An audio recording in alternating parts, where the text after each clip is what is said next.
여러분, 모공이 한 번 커지면 절대 안 줄어든다는 말 들어보셨죠? 반은 맞고 반은 틀린데요. 사실 모공은 완전히 없애거나 원래 크기보다 작게 만드는 건 어렵지만 우리가 관리에 따라 훨씬 덜 도드라져 보이게 만들 수는 있어요. 우리가 모공이 왜 커질까요? 그리고 왜 점점 넓어 보일까요? 사실 그 이유는 대부분 두 가지 때문인데요. 첫 번째, 모공에 피지와 노폐물이 꽉 차 있는 경우. 두 번째, 피부 탄력이 떨어져서 모공이 눈에 세로로 처지거나 더 넓어 보이는 경우. 제가 10년 넘게 고민하면서 실제로 느낀 모공 관리의 구체적인 방법, 중요한 세 가지 방법을 알려드릴게요. 첫 번째, 피지를 오래 방치하지 않는 클렌징. 제가 모공 관리에서 제일 중요하게 생각하는 건 사실 바로 클렌징이에요. 너무 뻔하다고요? 일단 들어보세요. 모공이 도드라져 보이는 가장 큰 이유, 모공에 박혀서 꽉 차 있는 피지와 노폐물들을 일단 제거해 줘야 돼요. 특히 모공 고민 있으신 분들이 가장 신경 쓰는 부위가 바로 이 코 주변일 거예요. 생얼로 거울을 보면 블랙헤드나 화이트헤드, 즉 피지와 모공 구멍이 뿅뿅뿅 보이면서 딸기코처럼 느껴지고요. 화장을 해도 코 주변만 피부결이 매끄럽게 표현되지 않고 구멍 나 있는 게 더 부각되거나 베이스가 뜨는 경험을 다들 해보셨을 거란 말이에요. 그걸 가리려고 파운데이션을 두껍게 바르거나 파우더 처리를 하면서 모공이 어떻게 커버가 된 것 같은데 그걸 가리려고 파운데이션을 두껍게 바르거나 파우더 처리를 하면 모공은 어떻게 커버가 된 것 같은데 오히려 피부가 답답해 보이고 나이 들어 보이는 밤티나는 화장이 되기도 해요. 저는 이 부분이 정말 고민이었어요. 오히려 화장을 하지 않았을 때가 더 어려 보이고 피부가 좋아 보인다는 얘기를 들었거든요. 그 이유는 모공이었어요. 특히 저는 승무원이라는 직업 특성상 장시간 메이크업을 하고 있어야 되는 경우가 많아요. 장거리 비행을 하면 한 번에 13시간, 14시간 동안 메이크업을 하고 있어야 되고 건조한 기내 환경까지 더해지면 피부 컨디션이 쉽게 무너져요. 그래서 열심히 일어나 보면 또 땀이 날 때도 있고 비행 중에 모공이나 화장이 신경 쓰여서 수정 화장을 계속 하다 보면 어느 순간 피부 표현이 엄청 두꺼워지는 거예요. 근데 오히려 클렌징에 더 신경을 쓰기 시작하면서 오히려 메이크업이 오래가고 피부 컨디션이 달라지는 걸 느꼈어요. 저 최근에는 외국인 승무원분들이 저한테 페어 파운데이션 뭐 쓰냐고 그리고 마스크팩은 뭐 쓰냐고 피부 관리 어떻게 하냐고 이런 거 물어본 적도 있고요. 그때 확신하게 됐어요. 일단 매일 반복하는 기본 관리가 정말 중요하다는 거.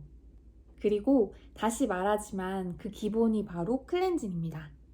저는 상황에 따라서 클렌징 방법을 나눠서 사용하고 있어요. 어릴 때는 이 피지나 메이크업을 지우는데 좋다 그래서 클렌징 오일을 아니면 클렌징 밤을 얼굴 전체에 막 사용한 적도 있는데 확실히 진한 화장이나 선크림을 지우는 데는 좋지만 저는 이제 지복합성이고 지성 피부여가지고 그런데 또 민감해요. 잔여물 때문에 결국 뽀르지가 막 올라오더라고요. 오일이 남아있는 것 같아서 2차 세안을 너무 뽀득뽀득하게 하다 보면 피부 장벽이 무너지기도 하고요. 그래서 평소에는 지복합성 피부에 맞는 순한 클렌징 워터를 사용한 뒤에 클렌징 폼으로 다시 한번 살살 닦아내면서 메이크업을 지우고요. 물로는 많이 헹궈줘야 됩니다. 제가 몇 년 동안 쓰는 클렌징 워터는 바이오더마의 세비엄이라는 제품인데요. 평소에는 클렌징 워터 위주의 세안을 하다가 진한 메이크업을 한 날이나 장거리 비행처럼 오랜 시간 메이크업을 유지하는 경우에는 클렌징 워터 대신 코와 나비존에 아주 살짝만 클렌징 오일로 세안을 해줍니다. 만약 클렌징 오일을 사용하는 경우에는 한 가지 기억하시면 좋은데요. 피지를 빼내겠다고 오래 강하게 문지르는 거는 중요한 게 아닙니다. 피부 위에 메이크업과 피지를 부드럽게 녹여준다는 느낌이 중요해요. 마른 피부에 오일을 사용해서 충분히 녹여준 후 물을 묻혀서 유화시키고 깨끗하게 헹궈주세요. 피부를 깨끗하게 하는 것과 피부에 자극을 주는 건 한 끗 차이라고 생각합니다. 그리고 이게 중요한데요. 클렌징 워터를 사용할 때 가장 중요하게 생각하는 게 바로 마찰입니다. 모공이 고민이라고 해서 피부를 세게 빡빡 닦아내면 오히려 피부가 예민해질 수 있어요. 그래서 저는 엠보싱 화장솜보다는 표면이 부드러운 이런 토너용 화장솜을 사용하고요. 2겹, 3겹 정도를 꺼내서 클렌징 워터를 충분히 묻힌 다음에 바로 뻑뻑 닦는 게 아니라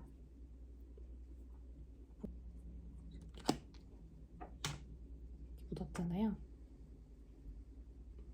잠시 올려두었다가 메이크업을 녹여준다는 느낌으로 부드럽게 닦아냅니다. 확실히 잘 지워지죠? 잘 지워집니다. 결국 모공 관리는 일단 특별한 뭔가 한 가지보다도 매일 쌓이는 피부와 노폐물을 어떻게 줄이면서 관리하느냐가 관건이에요. 두 번째는 바로 보습, 수분 충전입니다. 뭔 또 교과서 같은 얘기냐 할 수 있는데요. 저는 오히려 이게 피지 관리의 핵심이라고 생각해요. 우리 피부는 유분과 수분의 균형이 정말 중요합니다. 피부가 너무 건조하고 장벽이 무너지면 피부는 스스로를 보호하기 위해 더 예민해지고 유분 밸런스도 쉽게 무너질 수 있어요. 그래서 저는 모공 관리에서 클렌징만큼이나 중요한 게 피부에 충분한 수분을 채워주는 거라고 생각합니다. 저는 히알루론산처럼 수분을 채워주는 성분이 들어있는 세럼이나 수분크림을 꾸준히 사용하는 편이고요. 사실 여러분들도 그래서 저는 히알루론산처럼 수분을 채워주는 성분이 들어있는 세럼이나 수분크림을 꾸준히 사용하는 편이고요. 사실 여러분들도 자기 피부에 맞는 매일 쓰는 제품 하나씩은 가지고 계실 거예요.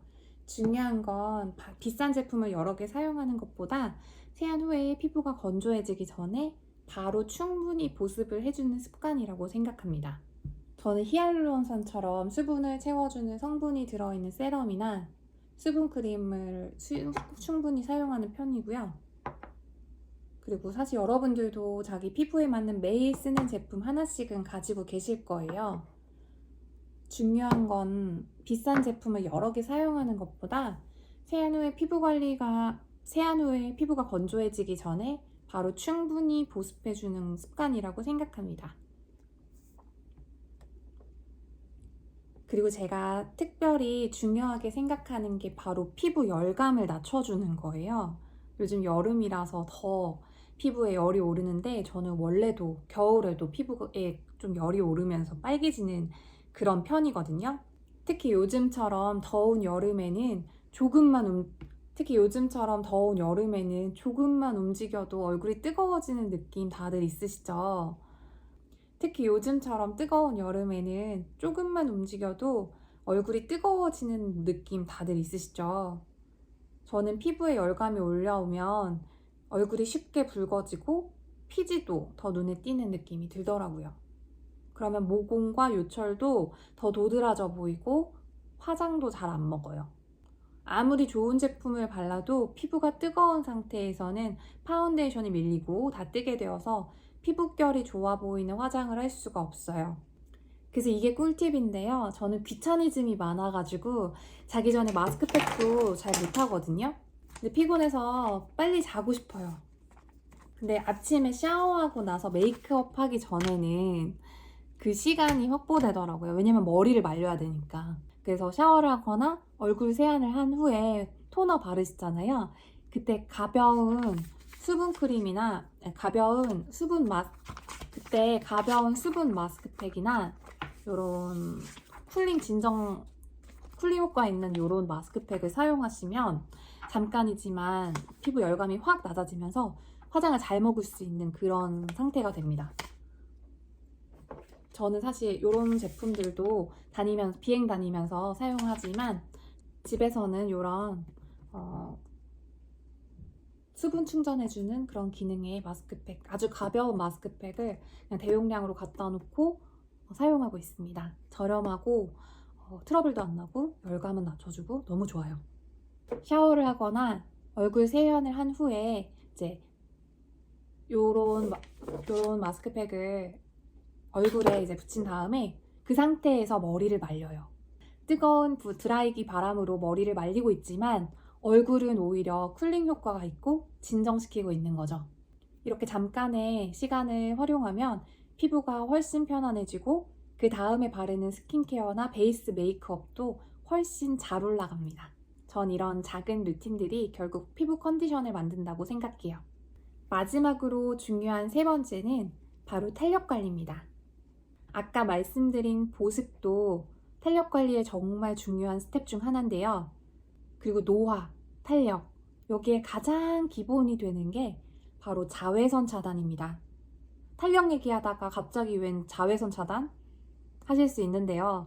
제가 생각하기에는 선크림이야말로 피부 안티에이징의 가장 기본적인 습관이라고 생각합니다. 제가 생각할 때는 선크림이야말로 피부 안티에이징의 가장 기본적인 습관이라고 생각합니다. 피부 탄력을 유지하는 데 중요한 콜라겐 같은 구조물은 시간이 지나면서 자연스럽게 감소하기도 하지만 자외선 노출도 영향을 줄 수 있습니다. 이런 변화가 쌓이면 피부가 예전보다 힘이 없어 보이고 모공도 세로로 축축 처지면서 더 도드라져 보일 수 있어요. 물론 나이가 들면서 자연스럽게 변하는 부분까지 막을 수는 없지만 그래도 늦출 수 있는 거하고 그냥 방치해 두는 거하고는 정말 다르다고 생각해요.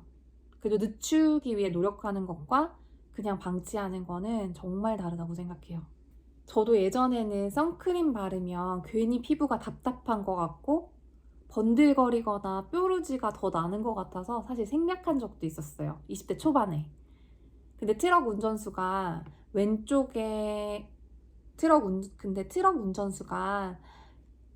왼쪽 피부만 노화된 사진 혹시 보신 적 있으세요? 그걸 보고 전 너무 놀란 거예요. 그 후부터는 병적으로 이 선크림을 바르기 시작했는데 지금 30대 후반이거든요. 근데 그래도 이제 30대 후반이 되고 나니까 동안 소리 듣는 비결이 저는 선크림인 것 같아요. 매일매일 빼놓지 않고 바르거든요. 결국 중요한 건 특별한 시술이나 비싼 화장품 하나가 아니라 매일 반복하는 기본 루틴인 거죠. 특히 저는 높은 고도에서 장시간 비행을 하고 승무원들이 이착륙대 앉는 점씨 옆에는 창문 덮개가 없는 창문이 있거든요. 직사광선으로 막 내리쬐는 그 자외선을 피할 수가 없기 때문에 선크림을 더 신경 쓰게 돼요.